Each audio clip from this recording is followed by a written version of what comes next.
Prince Charles give him like a $7 million loan. He was discovered. Don't know how he's gonna make it back. I just think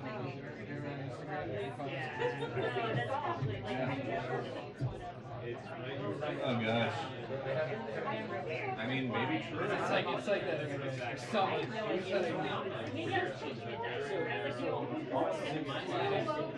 College friend of mine, half a mile where she grew up and she lost the result her plane tickets Who does?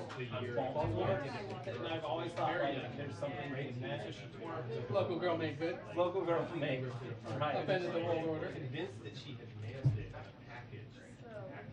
She had shipped something back to her.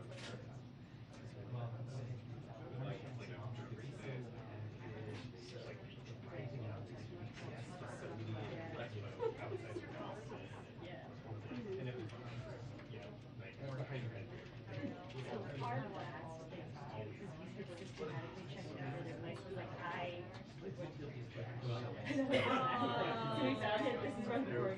I've done the trash multiple times.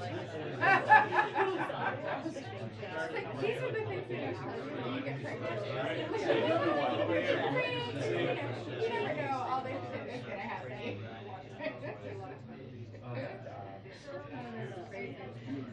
Yes. Oh my gosh! Like, do you remember when iPhones, like when phones could fall into water, and then this was like if it drops from something into something.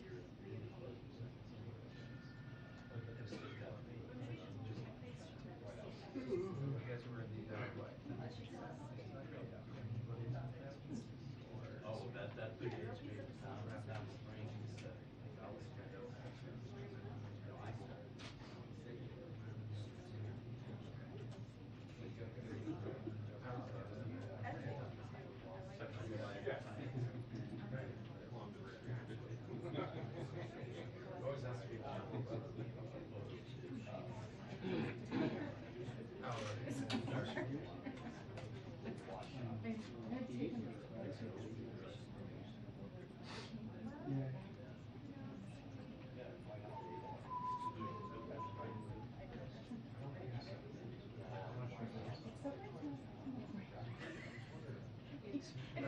It's really perfect time for the game.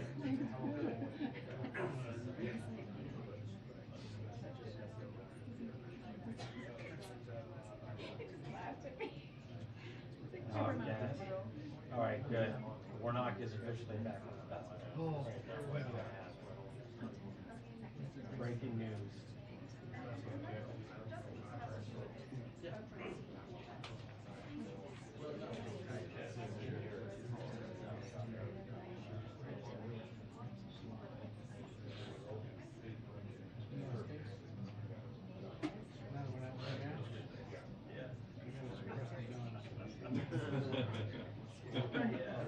Great point.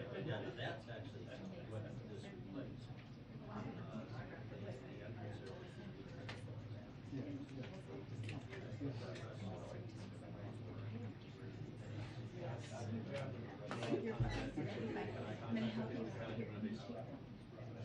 Yep.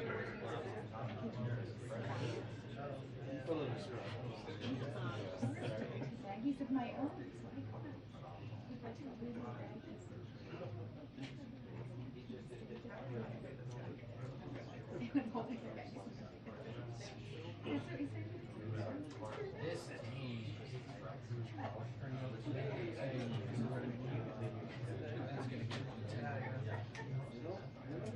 Probably.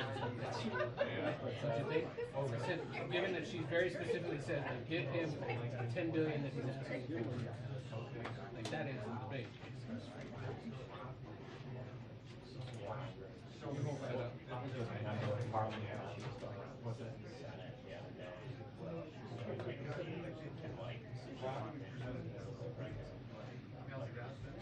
It's whatever. Use them.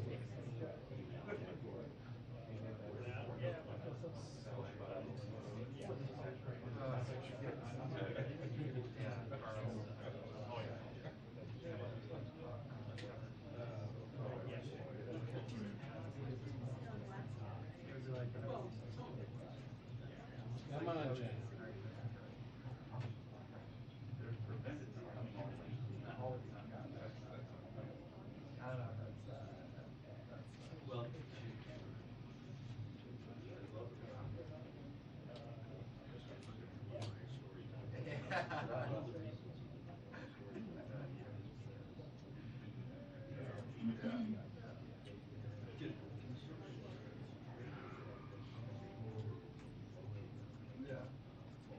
Can you see me?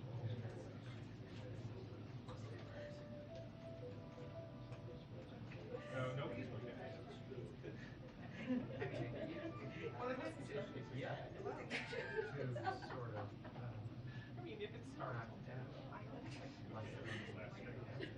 Were you face checking?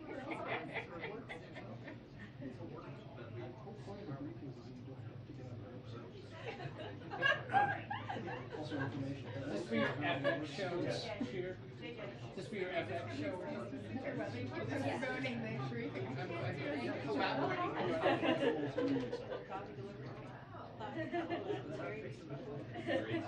Hey, is she taking orders?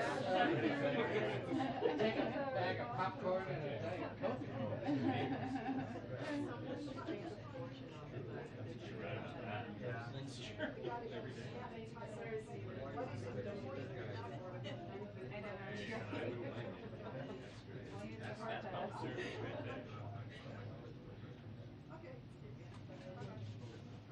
Yeah, I'll put a neon thing.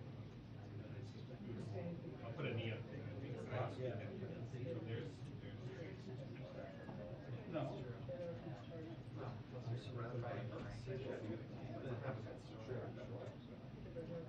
Yeah. I applied there. 2-minute warning until briefing. 2-minute warning until briefing.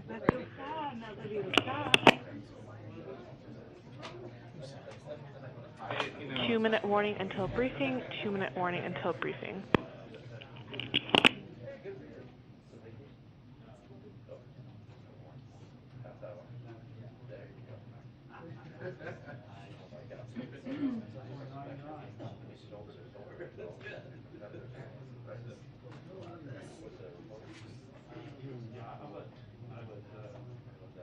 I'm disappointed in myself.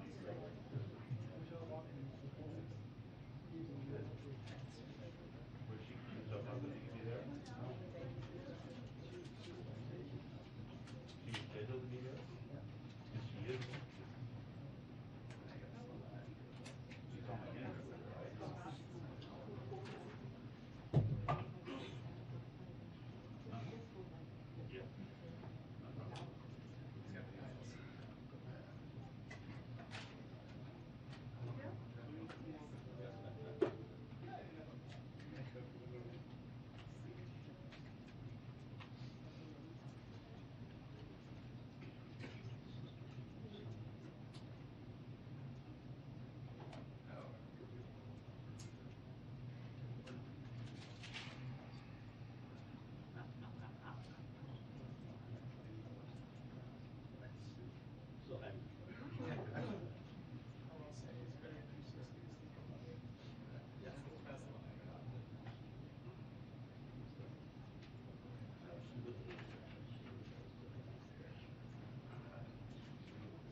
Okay. I have 2 items for all of you at the top. This week we are marking the 1-year anniversary of the American Rescue Plan, which has been a key driver of our strong economic recovery, provided us with the tools needed to fight the pandemic, and made the local economy and communities around the country.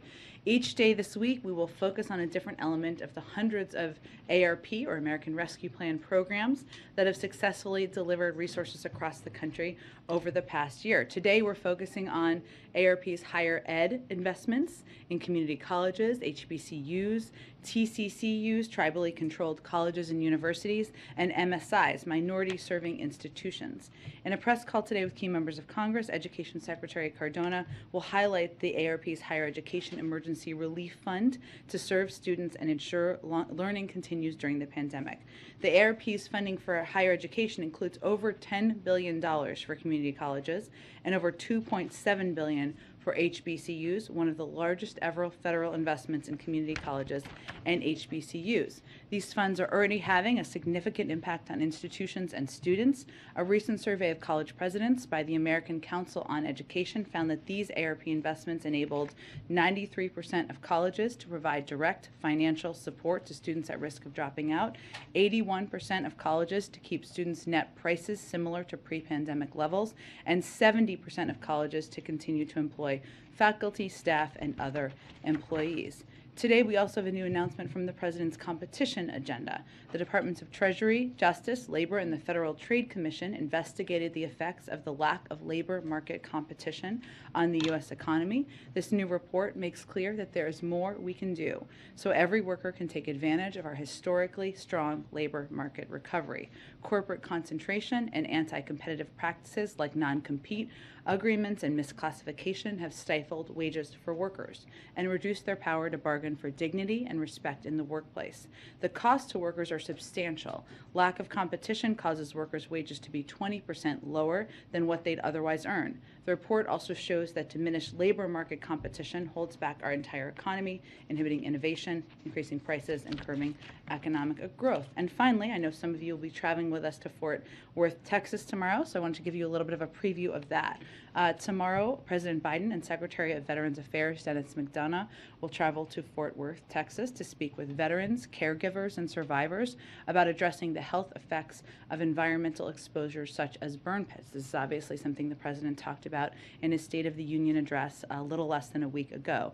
They will visit the Fort Worth VA clinic and receive a briefing from VA doctors and nurses on their primary care and specialty health services for veterans. They will also speak with veterans and patient advocates about different challenges facing the community. Then they will deliver remarks at Tarrant County Resource Connection on expanding access to health care and benefits for veterans affected by exposure to harmful substances, toxins, and other environmental hazards, including those from burn pits, as part of the Unity Agenda for the Nation. The President will discuss the administration's actions to address these issues, including a new proposed rule to consider adding certain rare cancers to the list of those presumed to be service-connected. And he will urge Congress to send him legislation that ensures we honor our commitment to veterans exposed to toxic substances. President Biden believes we have a sacred obligation to care for our veterans and their families, and as a military family, the Bidens know firsthand the challenges that come from military service and deployment to combat zones. With that, Josh, why don't you kick us off? Thanks, Jen. 3 questions. First, administration officials are meeting with foreign counterparts in Venezuela. We've also talked to Iran and the Saudis. Is the supply of oil so important that it's acceptable to cut deals in some cases with countries that may have engaged in unsavory actions in the past? Well, first, I think it's important to take each of those engagements separately, because there are a range of issues that are important in each of those relationships. One, as it relates to Saudi Arabia, we did talk a few weeks ago about how Brett McGurk and Amos Hochstein went to Saudi Arabia to discuss a range of issues, including the war in Yemen, including security in the region.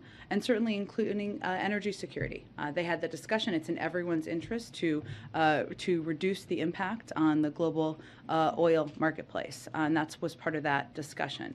As it relates to Venezuela, the purpose of the trip that was taken by administration officials was to discuss a range of issues, including certainly energy security, but also to discuss the health and welfare of detained U.S. citizens. We're never going to miss an opportunity to do exactly that. And I will just note in this scenario that they are separate. They are separate paths and conversations, just as they are in the Iran negotiations. And what was the third country you mentioned? Sorry. Well, Venezuela, Iran, and Saudis. Oh, and Iran, the most vital reason, the most important reason why we are focused and have been focused on having these discussions with the Iranians and our P5+1 partners is to prevent Iran from acquiring a nuclear weapon. That is why we're in these negotiations. We are getting closer. There are still important components to work through, but certainly the discussion of oil is a part of that, but the most important reason is to prevent them from acquiring a nuclear weapon. So I would just note, and I went through all of those purposefully, obviously, because these are all geopolitical issues that have a range of topics that are a part of the discussion in our engagements. Secondly, House Speaker Nancy Pelosi has suggested that Russian oil imports should be banned. We're already seeing that Russia is struggling to sell some of its oil, which suggests that supplies are destabilized. Given that fact, would President Biden sign a ban, and what would hold him back from doing so if not? Well, no decision has been made at this point by the president about a ban on importing oil from Russia. And those discussions are ongoing internally and also with our counterparts and partners in Europe and around the world. I would note that what the president is most focused on is ensuring we are continuing to take steps to deliver punishing economic consequences on Putin, while taking all action necessary to limit the impact to prices at the gas pump. And as you noted, yes, it is true that there has obviously been an impact of the invasion on the level of import to the United States and to other parts of the world. I would note, as we're having these conversations, and obviously the president talked with a number of his European partners this morning about a range of issues. This was part of it. But if you look at Russian imports, they account for about a third currently of Europe's oil imports. So the data we have that we have available at this point in time is back to 2021, not that long ago. But just to give you a point of comparison, the amount that the United States was importing back in 2021 before the invasion was about 700,000 barrels per day of crude oil and petroleum. The Europeans import about 4.5 million barrels per day of oil. So obviously we're also very well aware, as we're having these conversations and as we're consulting with our partners, that there would be, we have different capacities and capabilities. And then last, Florida Surgeon General says that healthy children shouldn't get the COVID vaccine. Is that a good policy? Absolutely not. Let me just note that we know the science, we know the data, and what works, and what the most effective steps are in protecting people of a range of ages from hospitalization and even death. The FDA and CDC have already weighed in on the safety and efficacy of COVID-19 vaccines for those 5 and older. The recommendations are vetted transparently through a process with a purpose, so that parents can have confidence after consulting with their pediatricians or doctors if they would like about the safety. But we also know through the data that unvaccinated teenagers are 3 times as likely to be hospitalized if they get COVID than vaccinated teenagers. So it's deeply disturbing that there are politicians peddling conspiracy theories out there and casting doubt on vaccinations when it is our best tool against the virus and the best tool to prevent even teenagers from being hospitalized. Go ahead. I want to read to you, if I could, Jen, some comments from people we've met at gas stations today. One woman saying, "I just never imagined to see the cost of gas be this high." Another said, "It's a huge stressor to my financial situation, a huge stressor. It's kind of like something I've stressed about, like during the day, will I be able to afford gas? How much money do I have?" What is the White House, what is the President's message to Americans who are going to the gas station today and seeing prices so high? Well, the president's message is that he is going to do everything he can, to reduce the impact on the American people, including the price of gas at the tank. What is also true is that because of the actions of President Putin, because he invaded a sovereign country, that created instability in the markets. That is something the president talked about even before Russia and President Putin moved forward with their actions. But we have already taken steps. The president has already taken steps. Historic release from the Strategic Petroleum Reserve, one that's done in a coordinated fashion. And clearly we will continue to have conversations with large oil producers and suppliers around the world about how to mitigate the impact and consider domestic options as well. You said on Friday the administration's looking at options it could take, quote, right now to cut U.S. consumption of Russian energy. When is the decision on that going to be made? I don't have a prediction of that for you at this point in time, but there is an active discussion. And I want to go back to one of the three countries that Josh mentioned, Venezuela. There was a U.S. team there this weekend talking to the Maduro regime. Sanctions have been in place since 2019, lack of diplomatic engagement since then because of electoral fraud, because of all the things that that regime has done to the Venezuelan people. And I hear you say we're doing everything we can to bring down the cost of gas, but is it really worth doing business with a despot like Nicolas Maduro to drive down gas prices? Well, first, I think that's leaping several stages ahead in any process. There was a discussion that was had by members of the administration over the course of the last several days. Those discussions are also ongoing. And part of our focus is also on the health and welfare of detained U.S. citizens. While a separate process, still that is part of our engagement with them. So at this point in time, I don't have anything to predict. It's ongoing. I just don't have anything to convey at this point. And on Americans who are not, or who are being detained, what's being done about Brittany Griner? Well, we of course have seen the reports because we do not have a Privacy Act waiver, which I think you are all familiar with. I can't speak to them more specifically. Of course, we obviously do everything we can when there are any reports of Americans who are detained through the State Department and through diplomatic channels. But I would point you to the State Department for more. But given we don't have a Privacy Act waiver, it's unlikely we would say more. You're not aware of any other Americans like her who've been detained in recent weeks under similar incidents? Again, I have nothing to report from here, Ed. I would say that the Privacy Act waiver, which is required for us to be able to speak to any instances. But given you asked me about the particular report, I wanted to speak to that. Go ahead. Thank you, Jen. It sounds like you guys are blaming Putin for the increase in gas prices recently, but weren't gas prices going up anyway because of post-pandemic supply chain issues? Well, I think there's no question that, as we have seen, and outside analysts have conveyed this as well, the increase and the anticipated continued increase, which is, I think, what some of your colleagues were asking about, that is a direct result of the invasion of Ukraine, and also there was an anticipation of that was factored in as gas prices have gone up. So you say that you're going to do everything that you can to reduce the impact that high gas prices have on Americans. We're asking other countries to think about maybe pumping more oil. Why not just do it here? Well, to be very clear, federal policies are not limiting the supplies of oil and gas. Let me finish.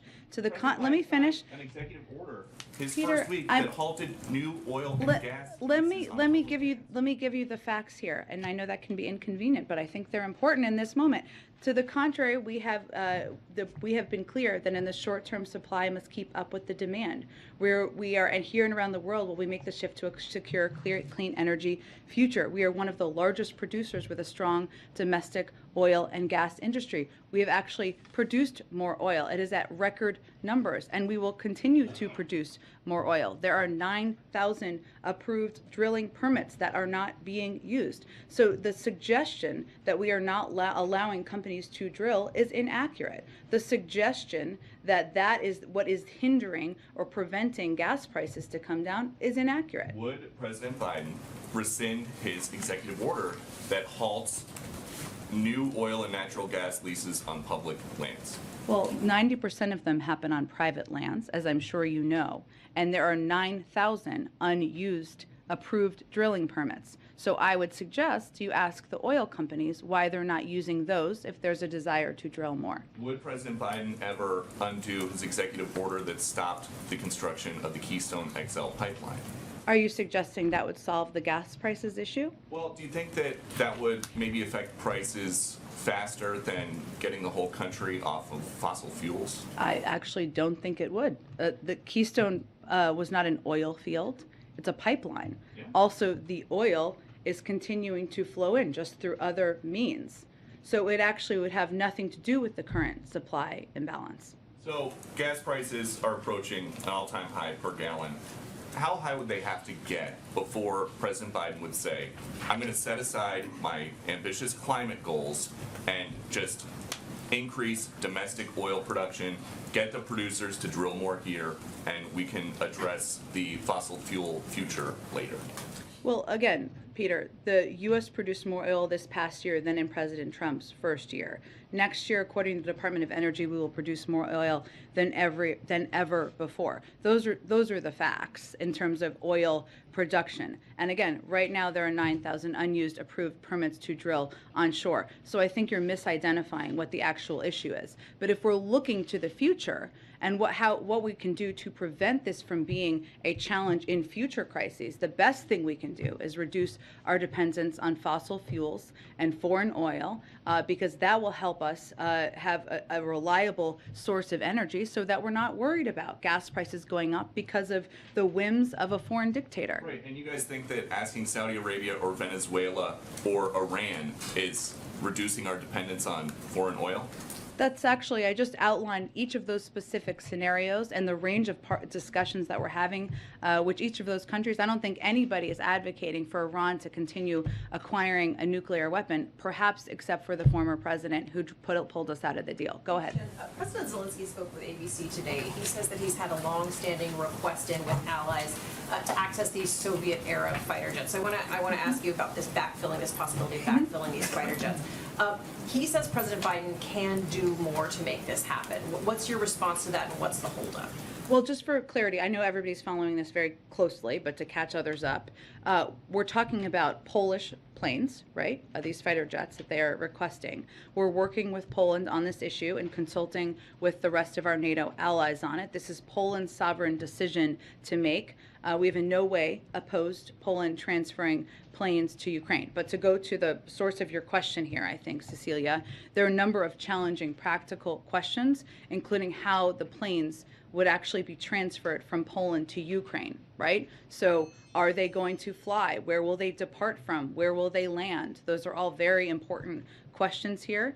And also, as it relates to the backfill question, we are working through some pretty complicated logistics on that front as well, including how we would backfill, because procuring new planes and transferring serious weapon systems often take years to do from the United States. So that is all. Those are all two layers of difficult logistical challenges here. Predominantly logistical challenges that is the holdup, or is there a concern on the part of the president that supplying Poland these planes could exacerbate the conflict with Russia, Poland, other allied countries?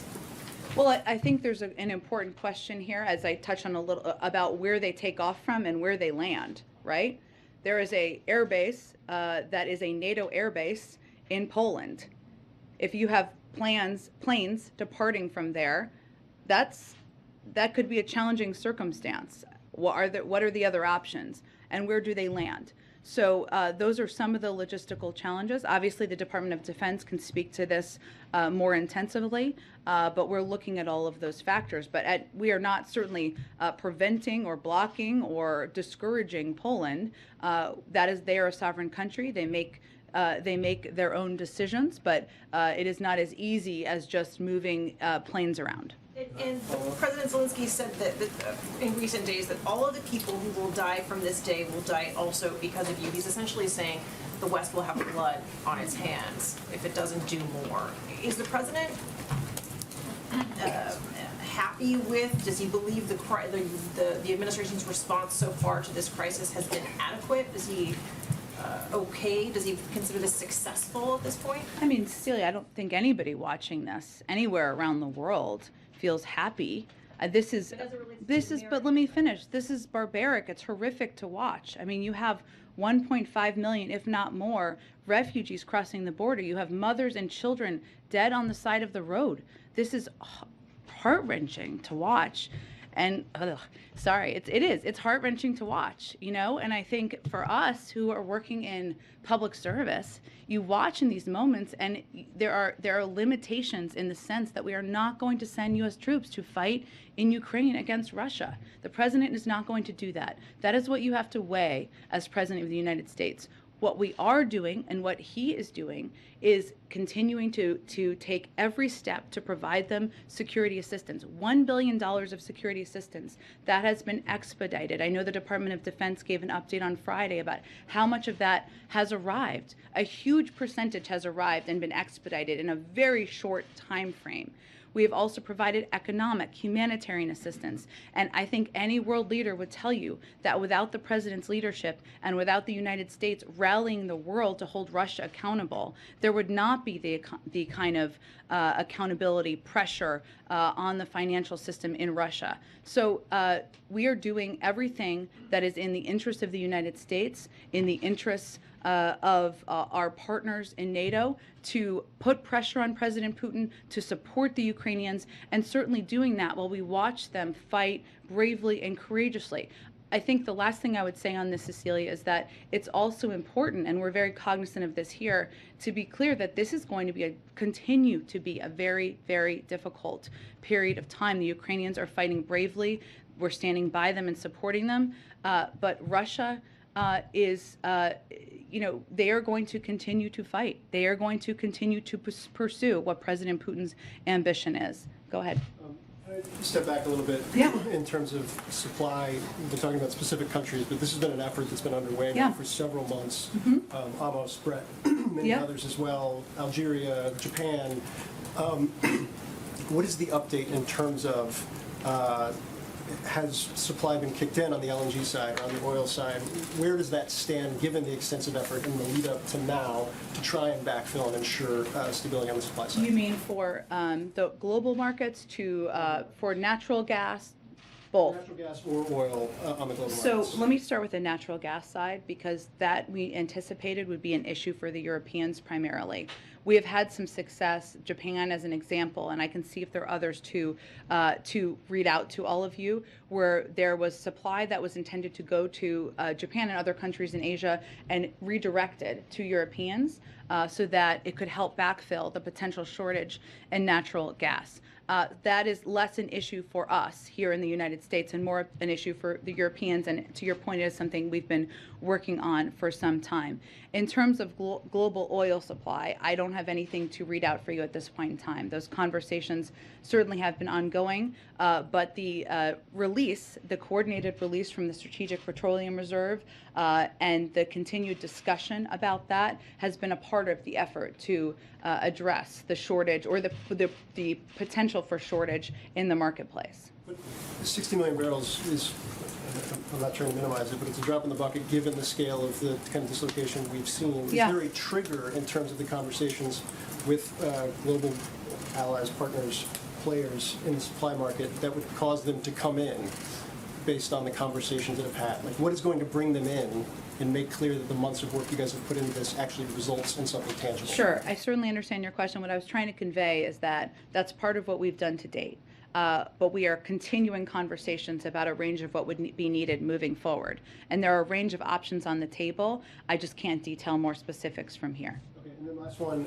How much does it weigh on the administration if you move towards cutting Russian imports of oil, that it would be a unilateral move in the face of what had been a very carefully calibrated coalition up to this point where energy was considered off the table for the most part? Sure. Well, I would say this is one of the reasons that I gave the example of how much our capabilities and our capacities are very different, both because we import such a smaller percentage of oil from Russia than the Europeans do, but also because we have a much larger capacity for producing our own oil. So it is a very different circumstance, and certainly we are going to continue to consult with, continue to convey where our plans, where our discussions are here internally with the Europeans, but I would look at it through a different prism than past coordinated efforts. Go ahead. Can I just follow up there? Just today, Russia said that it could cut off fuel through the Nord Stream 1 pipeline, not Nord Stream 2. To what extent are you concerned that European allies who depend so incredibly on these oil and gas imports from Russia could really be stuck? I mean, I realize you're making efforts, but, to what extent does that factor in, and what do you say to Russia in terms of this threat? Well, I think we have been concerned from the beginning about steps that President Putin could take to impact neighboring countries in Europe, through a range of means. And certainly access to energy and energy security is a part of that. That's obviously one of the reasons we've been working with a range of partners on addressing what could be a natural gas shortage. And you are right, Andrea, as you well know, that the Nord Stream 1-2 threat aside, the reliance on the import of Russian oil is so much more significant in Europe, that well over the course of time, it's clear they recognize the need to diversify their means of getting oil. This is a bigger challenge and puts them in a more challenging position. And we recognize that from here, even as the president is considering steps that we could take from here. So it is one of the reasons why why people like Amos Hochstein, Brett McGurk, others from our national security team have been engaging in a range of discussions over the course of the last several months. So I guess a couple of follow-ups just on that, and then I've got another question. So these conversations that are taking place, both in terms of securing additional sources or supplies of energy, but also in terms of closing sanctions loopholes and it doesn't seem like you're getting a huge amount of traction. I mean, in terms of India, Pakistan, and China has still not been, helpful in this regard. How would you assess the success of that? And then just quickly on the what you were saying about the European supplies. So are you saying that the coordinated action one shouldn't view the differentiation on energy as a failure of the coordination? So on the second piece, yes, that's what I was saying, and that we recognize, and the president and other national security officials have been very clear in our conversations that we have a different circumstance as it relates to Russian oil, because we import such a smaller amount and because we have our own production capabilities and capacities, and that is different. We recognize that. On the first piece, tell me, sorry, what was the first part of your question? Success of this outreach. Yeah. I mean, you're sending people all over the globe, basically, to either virtually or in person, to continue to try to isolate Russia, and it doesn't seem like you're getting as much traction with some of these countries as you might have hoped. I wouldn't look at it through the isolating. That's part of our overarching effort here, right? But as it relates to oil supply, what we're trying to do is engage with energy producers and those with reserves of oil supply to make sure that we are addressing the supply in the marketplace. Obviously, the coordinated release from the Strategic Petroleum Reserve just a few days ago is an example of that. And I certainly understand you're asking which country is here and where are we having those conversations. I understand those questions. I just can't get into more specific details from here because it wouldn't be constructive to our efforts to make progress. Go ahead. Okay. About Iran, I'm sorry. Sure. Yesterday, Secretary Blinken said that sanctions on Russia over Ukraine have nothing to do with cooperation with Moscow on the Iran nuclear deal. But today, Russian Foreign Minister Lavrov doubled down in saying that all participants must have unhindered cooperation. Are you doing anything to provide Russia any kind of written guarantees in order to bring this, Iran nuclear deal over the finish line? Well, again, I think on this, we're making progress together. Russia is a member of the P5+1. I don't think anyone believes it's in their interest for Iran to acquire a nuclear weapon. And that is how we're approaching these negotiations and discussions. And certainly, as the Secretary of State said just yesterday, we don't believe that the sanctions on them have anything to do with that shared goal. Go ahead. What's the status of those talks? We're continuing to make a great deal of progress. Obviously, the harder things always happen at the very end of the process, and that's where we stand at this point in time. Go ahead. So, question from the back. So, two quick ones on oil, and then Yeah. just one other one. You mentioned the meeting this morning with Britain, France, and Germany that the president had with the leaders. Did they, in that conversation this morning, express either a willingness or a hesitance to ban oil or limit oil imports to their countries from Russia? Their countries all have wonderful spokespeople who can speak for those countries. We did do a readout. I would just note that we've had ongoing conversations, and we have a very open line of communication, as is evidenced by the president having this call this morning, about everything from what we're seeing on the ground in Ukraine to security assistance deliveries to discussions about weapons to discussions about additional steps to squeeze President Putin in the financial sector. Okay, quickly on, there's conversations up on Capitol Hill about bipartisan conversations about legislation that could ban the import of Russian oil into the United States. If a bill like that came to the president's desk, would he sign it? Well, no, the president has not made a decision at this point in time. So that's where we stand. That's taking unilateral action as... Is a bill on its way over here that's passed Congress? I don't think so. But the president has not yet made a decision. I just gave for you, or tried to give for you, a little bit of the reasoning and the thinking behind where we stand in our coordination with our allies and partners. One last question. You referenced it, the gruesome, awful picture on the front page of our paper today. Do you know if the president has seen that picture, what his personal reaction was to it, if so? And more broadly, does he... has he been affected on a personal level by some of the imagery that's come out, and is that affecting, or has he talked about how to incorporate that personal reaction into some of the policy making over the last 10 days? Well, I don't know if he saw the specific. There are a lot of New York Times hard copies floating around this building. I can tell you, and other newspapers and outlets you all work for. So I don't know that he saw that specific photo. But what I can tell you is that, you know, the president is somebody who, of course, has been working in national security and foreign policy for decades through his career, right? He is also a father, a grandfather. I don't know that anyone, including him, has seen those photos, whether on the front page of your paper or others, and not been moved. And I'm sure I can speak personally that, you know, talking to my neighbors, my in-laws, I'm sure this is true for all of you as well. The personal impact people have felt in this country, it's really moved people in this country. And the president is absolutely a citizen of the United States, of course the leader of the free world, but also somebody who has enormous empathy for the plight of other human beings. And he has, of course, been impacted by the images he has seen, as we all have been. Are they war crimes? Go ahead. Going back to Venezuela for a second, would they have to agree to release the U.S. citizens imprisoned there if the U.S. were to ease the current sanctions on oil exports? So it's a really important question. There are different channels. And obviously, we're going to continue to do everything we can to bring anyone who is detained in Venezuela or any other part of the world home, but they happen through different tracks. They're all a part of the conversation with Venezuela writ large, but not at the same time. And obviously, Vice President Harris is going to Poland and Romania this week. Can you talk a little bit more about the White House's objectives with her going over there, and particularly what message you want to send to Russia with the Vice President being in that area?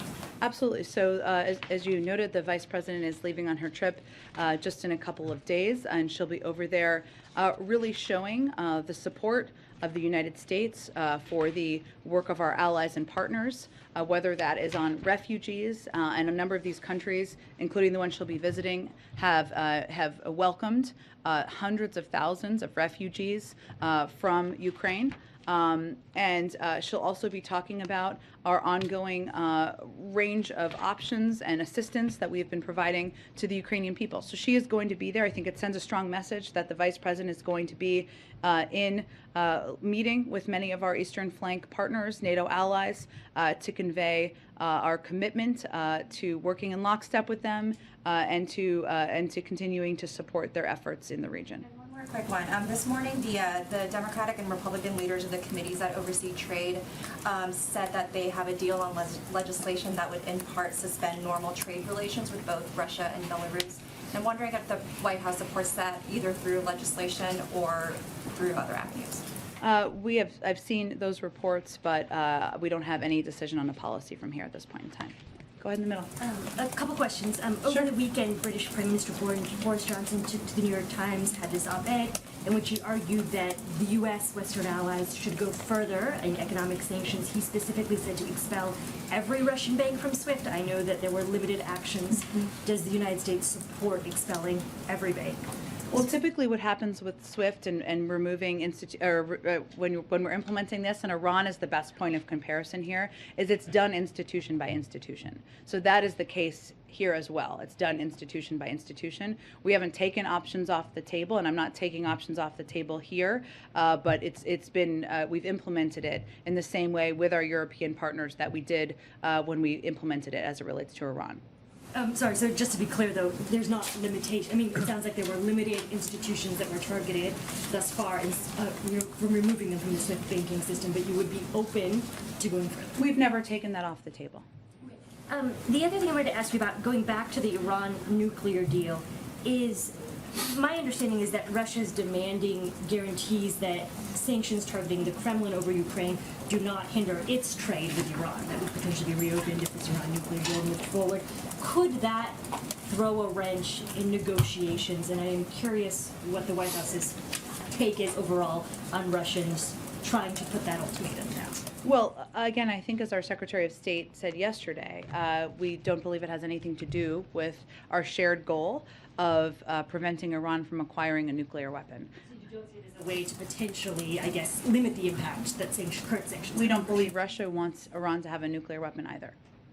And so, sorry, just to be clear, so you don't see the idea, though, that these sorts of sanction guarantees of its trade with Iran would have any impact on the current sanctions that the U.S. and Western allies have imposed on Russia? No. Okay. I think, as in our Secretary of State spoke to this yesterday. Can I ask you one other question? In parts of southern Ukraine, it seems that Russia has shifted from a military takeover to essentially occupation. That it is now occupying parts, occupying towns. Does the White House support the Ukrainian people's right to resist the occupation and essentially through any means necessary?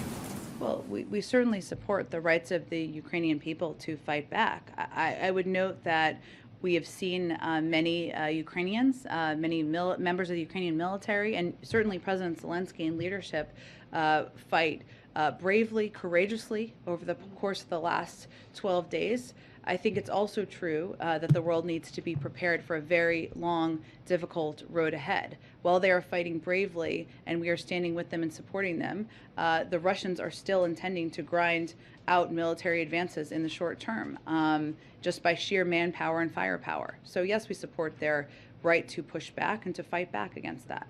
Go ahead. On businesses, is there any concern in the White House with all these Western companies that are suspending operations with Russia, that just ends up deepening ties between Russia and China, that this is really forcing Russia and its connections deeper into China? Well, as you know, we've seen that for some time, right? Long before Russia invaded Ukraine, them moving a little bit closer together or closer together.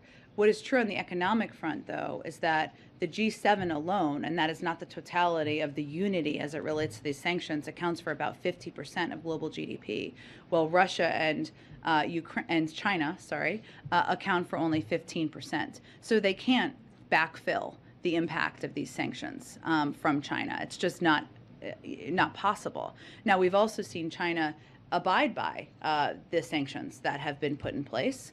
They obviously abstained also from the UN Security Council vote and have made some comments about the sovereignty and territorial integrity of Ukraine. If they don't abide by the sanctions, we always have, we clearly have means to take steps, but that's what we've seen to date. So it doesn't sound like the White House is concerned that some of these withdrawals will backfire and create permanent ties between Russia and China. Well, we know they were moving closer long before the invasion, which is, I think, an important component here. But as it relates to the economic ties, there's not a way, just based on purely their place in the economic marketplace, for China to completely backfill the impact of the G7 and others in the world and the financial sanctions. Oh, good. Saudi Arabia, Yeah. is there any discussion in the White House yet for the president to call the Crown Prince, MBS, Mohammed bin Salman, to talk about oil?